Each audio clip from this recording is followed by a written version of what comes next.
Well, thanks for joining us. It's my pleasure to introduce Kelly Shrock, the president of the Muncie Delaware County Community Foundation, and also a faculty member with the fundraising school at the Lilly Family School of Philanthropy, and a longtime member of the Association of Fundraising Professionals for the Indiana chapter, and board member, past treasurer, and so forth. So Kelly, thanks for joining Nancy and I today for this conversation. Really appreciate it. Thank you for the invitation. Yeah, absolutely. So in this series, we're talking with a number of donors and funders about their response to the COVID-19 crisis and the sort of economic uncertainty. So to kick us off, I'm curious from your perspective, how have you adjusted your timing for grants? Have you included any sort of relief grants, and how has this affected your just your normal grant making cycle? Sure, that's a loaded question because everything's changed, right? Right. So we're all getting used to working remotely. We did not have that set in place, and so while the foundation offices are closed, we are all working remotely, and grant making is happening weekly right now. So in terms of relief, emergency response grant making, that's been done proactively up until this week.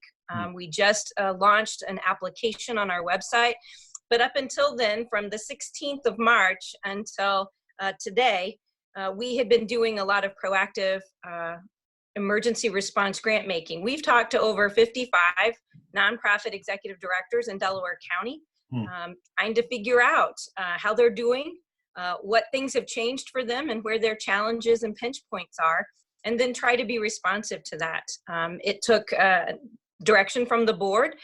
Staff is now making some of those emergency grant making calls in terms of awarding dollars. If it's under a certain amount, then we as staff have that authority.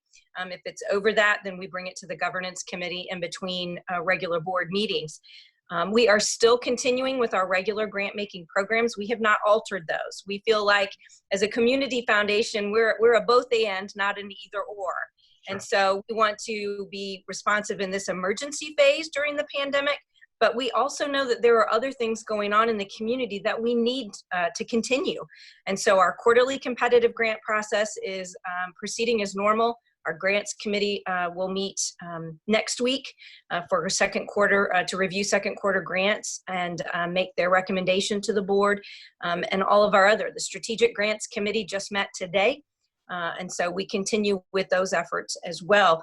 But in terms of, us being available, we feel like we're trying to do that. We're also trying to streamline our communication.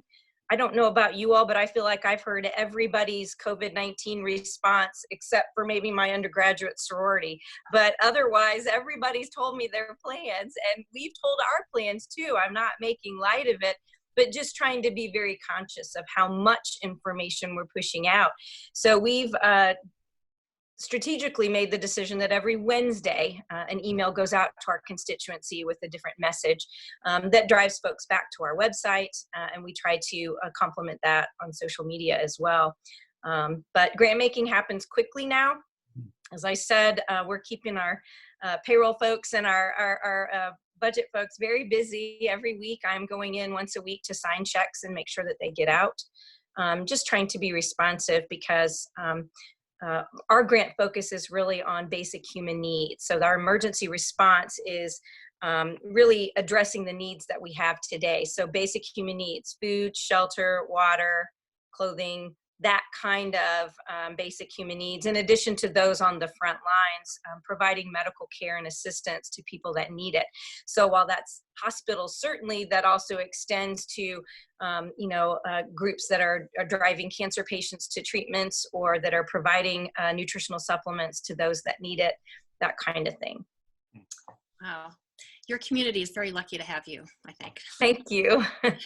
What would you like to be hearing from your grantees and organizations right now? And then also, how would you like to be hearing from them? Sure. Well, we want to keep it short and sweet because we know they're busy just like we are, and it's new how we're gaining that information.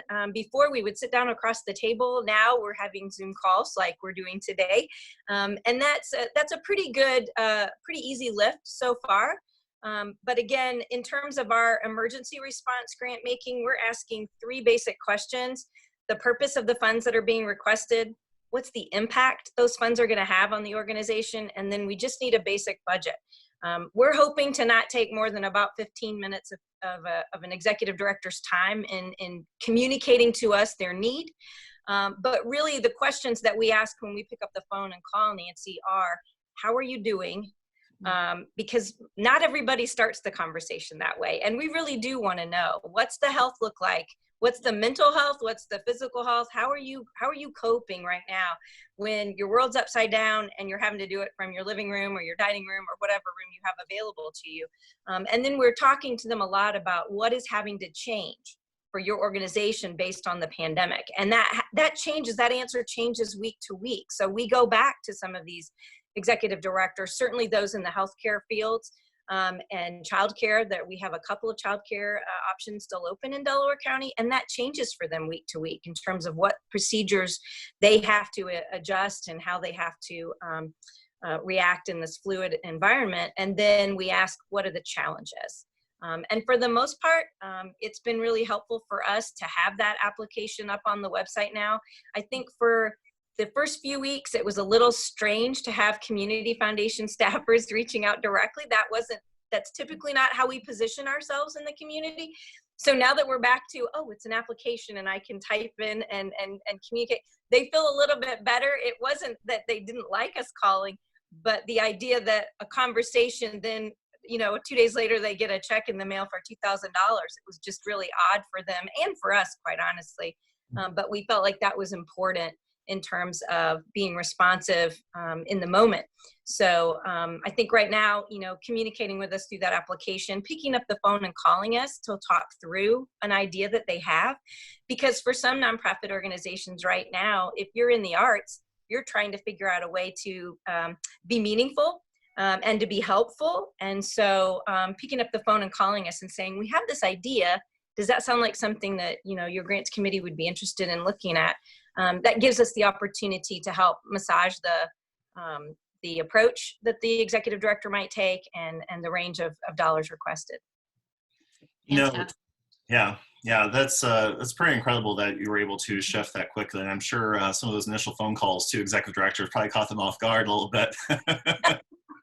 Well, yeah, it did, but it was fun. And it really informed us in a way that is so helpful as a funder. The more information that we can have, and we are working very collaboratively with our other funders in this community. So we are not the only funder. In some of our communities across Indiana, the Community Foundation may be the only funder in the community, but in Delaware County, we're blessed with many funders. And so I'm on the phone every day with someone from all the other funders, just trying to keep in touch. And we have a Google sheet that we're sharing to kind of show where the funds are going and who's being supported in what ways. Well, I think that initial outreach was probably very helpful to them as well, because sometimes it may feel pretty lonely out there on the front lines of that response, and when everything else is sort of up in the air, having yet another thing to reach out to do. So I'm sure it was a welcome call that you were making. So I'm curious. This has been going on now for 6 or 7 weeks for most people. So a lot of your relief or a lot of your grant making has been focused on the here and now. What are you thinking long term? What does grant making for the Community Foundation of Muncie and Delaware County look like, after the initial sort of crisis of COVID, and then we move into sort of the economic recovery? Sure. Well, we've put together a document that we're going to share on Wednesday in our weekly email, but I'll scoop myself here today since you asked the question.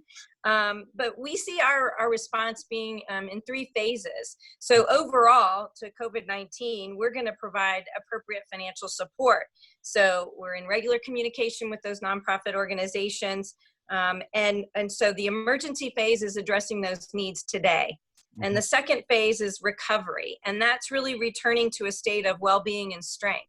And that when we look at that, we're looking at the nonprofit sector, right? So we want to provide nonprofit support so that they can regain control and find their momentum again.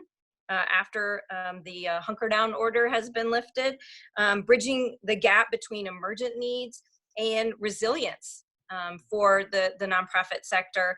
And we'll seek to try to bring some comfort and hope through support of the nonprofit community that will ensure quality of life for the residents of this community. And then that resilience phase, that third phase, so much longer term, that's creating the stability for the future. And again, when we look at the nonprofit sector, we want to help encourage them to find ways to plan, prepare, and strengthen their organizations through a new initiative that will be focusing on the holistic health of nonprofit effectiveness, collaborative approach that will work with them to guide them to find resilience and confidence needed to tackle future challenges with that strength and sustainability. So we see the Community Foundation is in a unique position because we're an endowment model, we're perpetual. And so we can address needs today, tomorrow, and into the future. And we plan to, hopefully with that emergency phase, recovery phase, and resilience phase, that lines up with the way that we like to position ourselves in the community. Yeah. That's really great. I think a lot of organizations are, so focused on the today that, tomorrow looks kind of difficult to deal with and then beyond. So the fact that funders are doing that and looking beyond today and the initial crisis, I think should bring a lot of comfort and hope to a lot of nonprofit leaders out there in the community. So that's really wonderful. Oh. And we are. I think across the state, I'm on Indiana Philanthropy Alliance member calls each week, and across the state, we are taking our cues from the nonprofit sector, and some of them are already starting to say, we don't know what it looks like when we reopen, but we know we've got some challenges in front of us. And so taking those cues, we are looking further down the road. And so what does the 3 to 6 month kind of, recovery phase look like? And then what does the 12 to 18 months to 2-year resiliency phase look like? And so it's not just us here in Delaware County, but across the state. We're taking those steps to try to be come alongside those nonprofit organizations in our communities and prop them up in a way that's helpful. Yeah, well, that's one of the things that Nancy and myself and the rest of our team have been saying since all this began, is that for all the nonprofits out there, their missions didn't stop, and neither should their fundraising. So, connecting with community foundations and other funders like this is still important to do right now, and will continue to be. So, absolutely. Yeah, I'm curious, shifting a little bit because, obviously the Community Foundation also holds donor-advised funds. Are you seeing any changes in giving habits or any patterns that you're seeing in the donor-advised fund world? Yeah, thanks for the question. We've started tracking that separately on our Google sheet that we share with funders. The local funders in the community. We don't share individual names, obviously, but in terms of donor-advised funds, donor advisors from the Community Foundation have recommended grants, $26,000 worth of grants.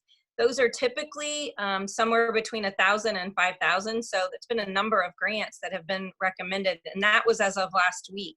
So we are going to, once our Wednesday email comes out with our overall response plan, I'll be contacting our donor advisors directly just to walk them through the document, talk it through with them, help them see where they might fit in, and let them know that, if they have a heart for this, if they're motivated to try to help in this emergency phase, then we'd be happy to help them with that. But then to also help them see where they might plug themselves in recovery or resilience as well. So yes, donor advisors have been reaching out to us as they hear, if they read the emails that we send, as they see the press releases in the paper.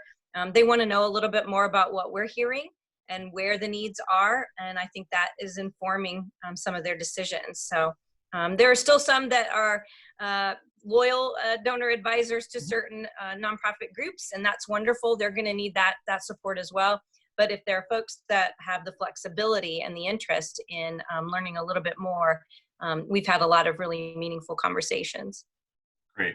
That's, again, just continues to confirm the advice that we've been giving to clients of, continue to tell your story, continue to connect with your donors, and your supporters, and continue to make that case because people want to help. This is one area that we can control as donors. We can still make gifts. So that's wonderful to hear that that's continuing.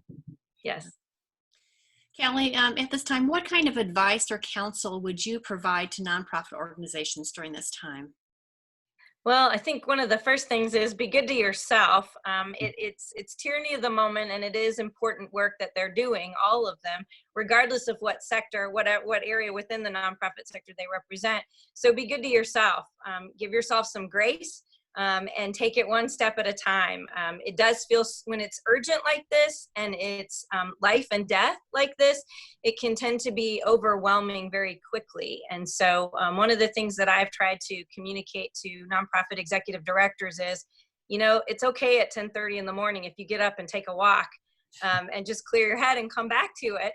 You don't have to sit at your computer all day long and all night long. I think that's something that, if you're not used to working from home, it can be, it was a trap that I sort of got into because I felt like I worked from sun up until sundown, and that wasn't really effective for me in order to sustain that sort of pace.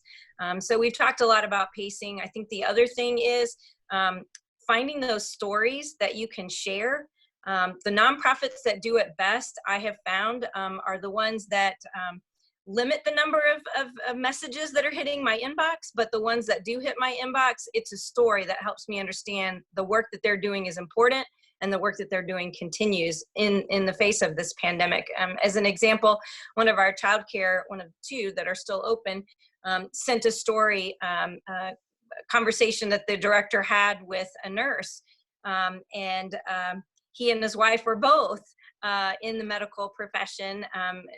He's the nurse and she's also in the medical profession. And they said, we are so grateful that you're open and that we know we can do our job and not have to worry about our child. You're taking good care of our child so that we don't have to worry about that, and we can focus on the important work that we're doing at the hospital and at other medical clinics. So those kinds of stories, those executive directors are collecting them every day and they hear them. It's just remembering to package them in a way that, as a funder, I like to hear those kinds of stories. We like to share those kinds of stories on our social media. So we want to help them. But if you're not giving us that information, we're not going to be able to create it for them. Yeah. I love that. I think storytelling is so important, but I think sometimes grant recipients think, oh, well, I'm bothering you by telling you these stories, and you've confirmed that storytelling is never a bother. Stories are too important. And that's, I think Adam and I have had this conversation. Storytelling is just at the heart of good fundraising as well. So you've got to be able to put a face on your organization, and whether that's you or your client, it should always be your client. But if you're the one telling it, collect those stories and find a way to package them to make a difference. Put a face on your fundraising, we used to say. Right. Thank you, Kelly. Awesome. Kelly, anything else that you would like to share that we haven't covered in this short time? No, I don't know. I think just keep telling the great messages that you're telling your clients and putting out there, because we can't stop fundraising. It's important to continue to tell your story and to ask, because if you're not asking, other people are, and so the money's going to go somewhere else. And I know that there are great things happening. The human spirit during this whole experience has really been in a spotlight in a good way. And so I'm impressed with the things that I know of that are going on locally. And I know that you all see a lot of great things going on with the clients that you work with day in and day out. So thanks for what you're doing. It's nice to be able to have an opportunity to communicate some positive things that aren't necessarily about our grant making work, but the other work that we do as well. Absolutely. Well, thanks for joining us, and keep up the good work up there. And we'll talk soon. Thank you, Kelly.